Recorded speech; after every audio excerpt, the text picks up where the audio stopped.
Hey, I'm Allison. You found yourself in my office hours, which happens to be during election week.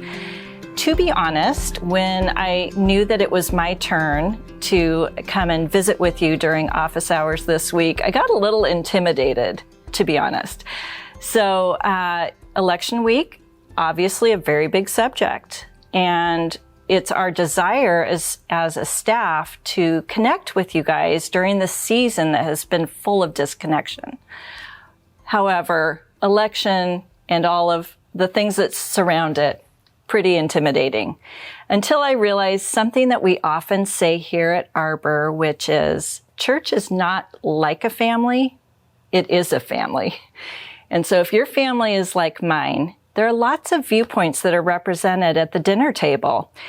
And at the time of this recording, we actually don't even know what the results are going to be.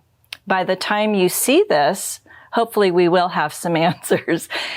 But I'm looking at the ambiguity as a little bit of a blessing. And I'm going to speak to people who are at the table representing the different viewpoints. And I'm going to speak to you guys as if you were at my own family dinner. So when you're watching this, you may be looking at the results and feeling like you're in the victory seat, potentially in the victory seat.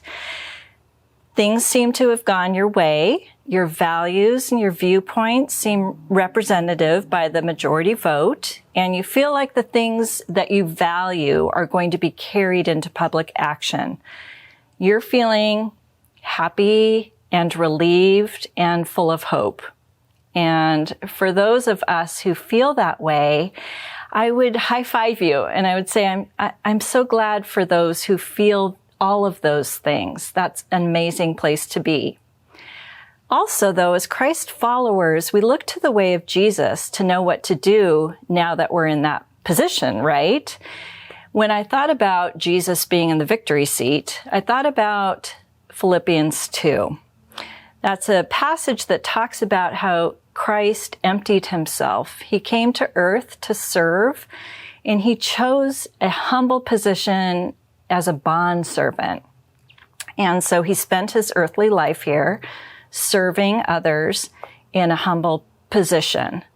And so I think if you were finding yourself more aligned in the victory seat, I would encourage you also to follow the way of Jesus. Serve others with your privilege. Serve others in your position. And you can start with the person who's sitting across the table from you. Let's talk about who else is at the table. Somebody else might be at the table who isn't feeling victorious right now. They feel underrepresented. They feel their values and their viewpoints are not represented by the majority vote.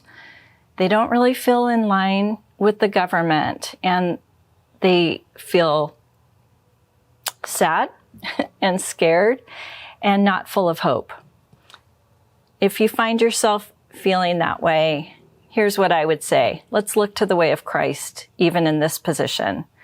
Did you know that in Matthew, Jesus talks about himself and he describes himself as meek and lowly, humble in spirit, and even still, he was able to serve and love others. He spent his whole life doing that.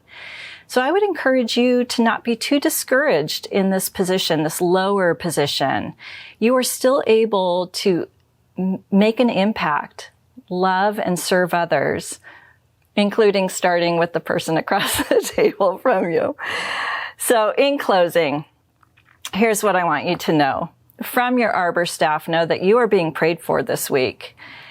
No matter which seat you're sitting in, we love you. We validate your viewpoints. We understand the spectrum of emotion that is going into this week.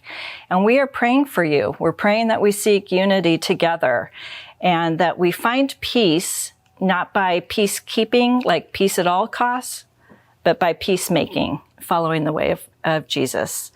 I'm going to end with this prayer. This is from St. Francis of Assisi, and you may know it. And no matter which seat you're sitting in, I think it's good for us. Lord, make me an instrument of your peace. Where there is hatred, let me sow love. Where there is injury, pardon. Where there is doubt, faith. Where there is despair, hope, and where there is darkness, light, and where there is sadness, joy. We're praying for you this week, Arbor, and love you. Bye-bye.